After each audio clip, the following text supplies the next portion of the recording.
Okay, Merry Christmas, everyone! If by everyone, you mean me.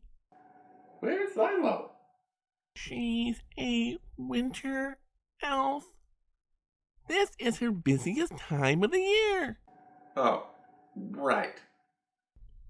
What about Nick?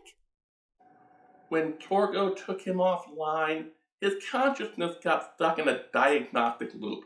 He was stuck listening to the same 6 songs you hear at every dentist's office. He needs a little bit more time to get I'm Henry VIII I am out of his head. So, how are you going to do stills and stuff? We still have access to auxiliary functions. We're going to do this without them? Yeah, it'll be like old times, just you and me. So, what have you got for us? A classic.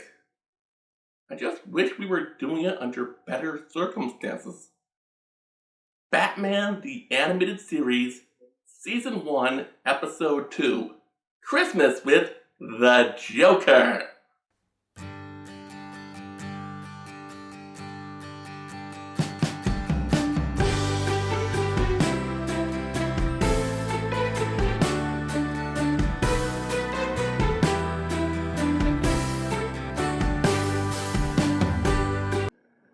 Our story begins with a nice, snowy Christmas Eve at Arkham Asylum. All the patients and guards are decorating the tree and singing Christmas carols. All seems to be going well, until the Joker turns the Douglas fir into a Douglas 617 and launches himself through the ceiling. Meanwhile, at the Batcave, Dick Grayson is trying to convince Batman to take Christmas Eve off. Do the whole family thing. Cocoa and marshmallows, roasting hot dogs at an open fire, maybe watching a little TV, that sort of thing. Batman says, "You do know the Joker escaped tonight, right?" Dick says, "Yeah, but he's probably out getting a present for Harley." Batman says, "No, we go out and hunt the Joker." Robin says, "Come on, let's compromise. We'll go out on patrol. If we don't see any sign of the Joker by 7:30, we come back here and watch It's a Wonderful Life." Batman says, "Never heard of it." Wait, is that the one with the green guy who steals all the presents? I like that one. Batman and Robin go downtown looking for trouble. All they find is a bunch of people going about their day. Batman is ever the vigilante. He sees this guy chasing after an old woman and does the whole math do-gooder thing. Only it turns out he's a good Samaritan who is just returning a package that she dropped. She thanks him profusely. The guy says, "Nah, don't worry about it. Happens to me all the time. Merry Christmas!" And now the Dark Knight looks like a complete idiot. They get back to Wayne Manor and start eating dinner. Bruce says, "Do you think I should go out there? Did we try the Narrows? There's always crime in the Narrows." Dick says, come on, a promise is a promise." Bruce says, "Fine, but if this is another Hallmark chick flick, I'm going to make you watch that movie where I'm played by George Clooney." They turn on the TV and find a network Christmas special on, only it's hosted by the Joker. So they turn over to TBS's All Day A Christmas Story, and it's on there too. So they turn over to FX's 24-hour Die Hard marathon, and there it is again. After a brief commercial break, the Joker show begins in earnest. A Santa tank mows through downtown Gotham, causing people to flee. The Joker's intro promises all sorts of family-friendly Christmas cheer, celebrity guests, Christmas carols, and of course, brutal murder. Batman has already gotten to work. He knows to pull something like this off, you would need an awful lot of power. So he hacks the city's electrical grid to see if there are any unusual power drains. What do you know, there's one right down the street from his favorite pizza place. Robin says, "Don't you think that's a little too easy?" Batman doesn't listen. Most people listen to the radio in the car. Batman watches TV. This turns out to be a good thing because the Joker says, "Christmas time is for family. Since I don't have one, I've decided to abduct one." The way Mark Hamill reads the line, I get the feeling that on a Christmas much like this one, Joker ripped his family's skin and muscle off and was super psyched when Santa gave him the skeletons he asked for.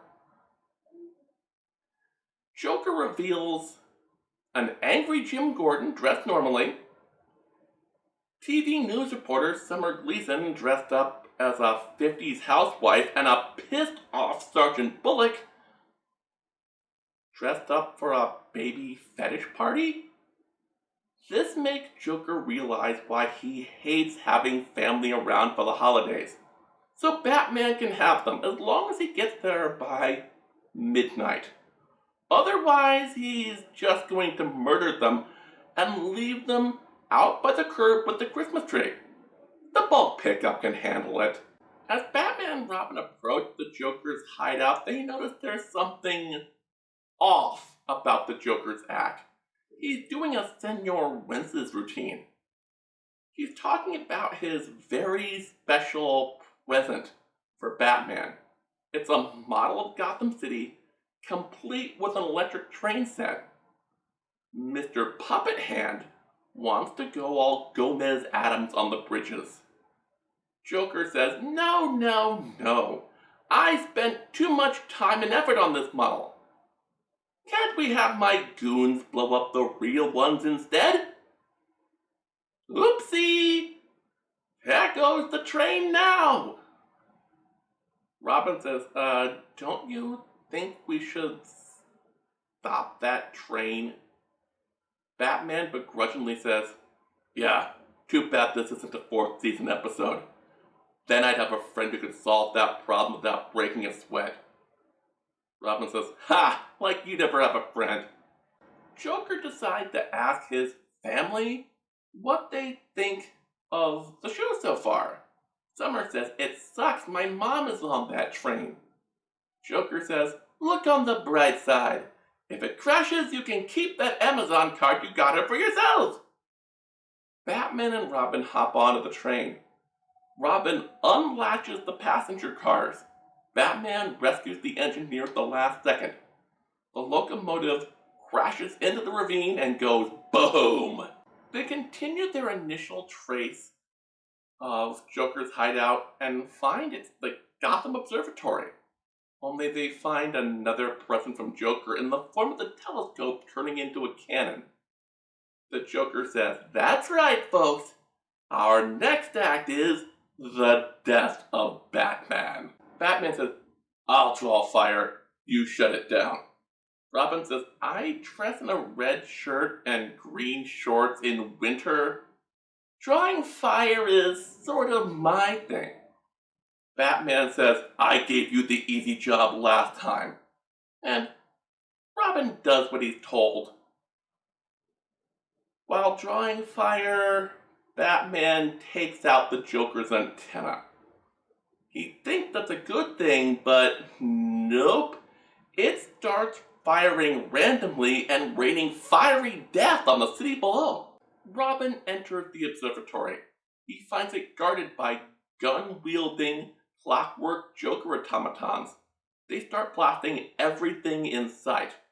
Robin says, "You knew something like this was going to happen, didn't you?" Batman says, "We trained for stuff like this, remember?" Robin says, "Oh yeah, so what do you want me to do? Throw explosives at the controls?" Batman says, "Yep." Robin says, "So, now what?" Batman says, "What do you think I am? The world's greatest detective?" "Oh, yeah, driving around looking for any sign of the Joker because it's almost midnight and they're running out of time. They turn on the Christmas special, and Joker's doing chin puppets complaining that Batman and Robin haven't shown up. Then he decides that since his family doesn't have long to live, he'll let them open their presents, starting with Summer Gleason, who gets a Betty Boop wind-up toy. Robin says, I haven't seen one of those in years. Batman says, the Gotham Toy Company closed its last factory in the 70s. They moved their workers overseas, but the building is still there. Robin says, let me get this straight. It's Christmas, a holiday known for toys and games. This city has an abandoned toy factory and a homicidal clown who uses childlike iconography as weapons, and that isn't the first place you think to look? Batman says, when you put it that way, it seems pretty dumb, right? They break into the toy factory. The Joker puts on his recording of the Nutcracker Suite, and these giant wooden soldier robots spring to life. They look pretty frightening, but Batman and Robin make quick work of them. So Joker sends out dozens of RC kamikaze planes at them. They use up almost everything in their utility belt taking them out, but they keep coming. So they resort to using stuff that the workers left behind. Baseball bats, old barrels. Not only that, we find out, with his batting average, if Thomas and Martha Wayne hadn't been murdered, Bruce probably would have been the starter for the Gotham Knights. Joker's real goons show up and start shooting them. Batman gives them the slip and does a variant on the old empty hat trick from every Western. So these trained assassins waste all their ammo offing Teddy Ruxpin. They find Joker's TV studio when he's about to drop Gleason, Gordon, and Bullock into a vat of boiling grease. Joker says, all I wanted you to do was open your present. Batman says, you shouldn't have. Of course, when he does, it's one of those circus gimmicks that launches a pie. Joker laughs so uncontrollably that even though he promised to let his prisoners go, he winds up cutting the rope holding them up with pruning shears instead. Of course, Batman leaps up to save them, and Joker flees. Robin stays behind to untie them. Batman grabs Joker. Joker already rigged his jacket so it would be easy to escape and gets away. Batman chases after him. Joker didn't count on one thing during his escape: a loose roller skate. He slips over the railing and almost falls into the grease himself, but Batman saves him. We cut back to Wayne Manor, and it turns out they didn't have to worry about missing It's a Wonderful Life. Yes, NBC plays it every year on Christmas Eve, but they replay it at 1 p.m. Christmas Day, so it all worked out for everyone. And that's it. That's the episode. Nowadays, it seems like we get a new animated version of Batman every other month. Back in 1992, it had been almost a decade since Batman was a regular presence on a cartoon series. Even the ones that did exist were nothing like this. They were at best Hanna-Barbera quality. Batman the Animated Series was groundbreaking. It's not an understatement to say it redefined what TV animation could be. I mean, those designs are both retro and timeless. The animation is deceptively simplistic. harkening back to the works Max and Dave Fleischer did on Superman back in the 1940s. See my previous video for my opinions there. But there are two things about Batman the Animated Series that make it even better than those cartoons. The first being that the stories were always beyond surface level, even in an episode as goofy as this one. The characters had depth, and they weren't afraid of making their villains terrifying. Maybe not as much as their big screen or comic book counterparts, but a lot more menacing than the villains on some of Batman's contemporaries, like Teenage Mutant Ninja Turtles, X-Men, and Spider-Man. The second is it has an absolute top-notch voice cast. You can thank brilliant voice director Andrea Romano for that. She tried to make sure they had the right voice for the right character, and more often than not, she succeeded. Whether it was a small part, like Maury Devon as Summer Gleason, a supporting role like Bob Hastings as Commissioner Jim Gordon, or Robert Costanzo as Detective Harvey Bullock, or a major player like Mark Hamill as the Joker, or Lauren Lester as Robin. The episode's only real misfire was Clive Revell as Alfred Pennyworth. Even that isn't a bad performance. He's just not Ephraim Zimbalist Jr.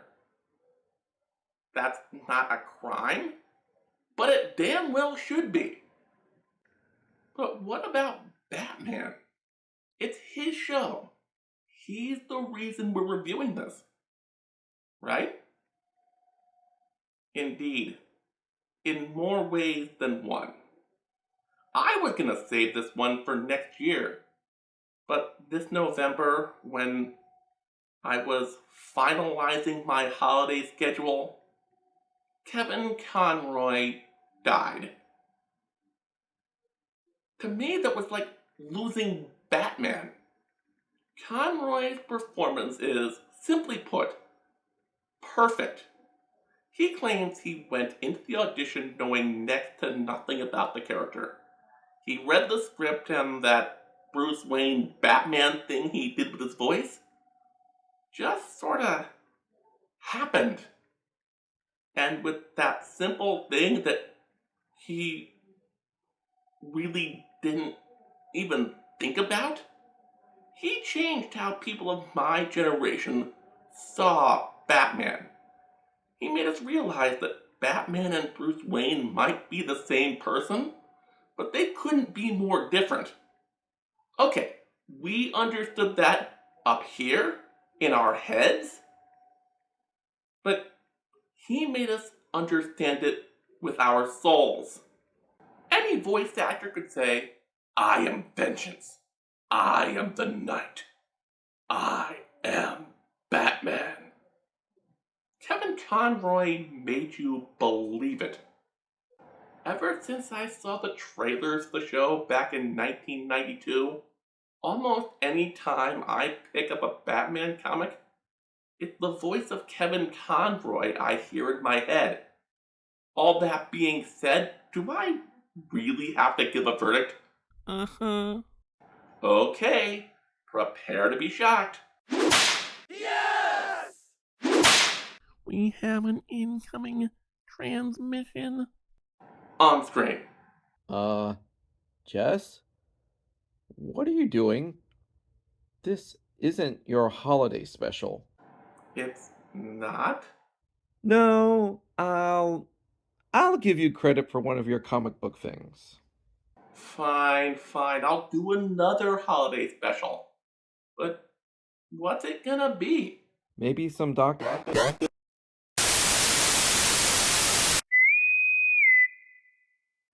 I guess with Nick offline, communications are iffy. I'll find out what we're doing next time.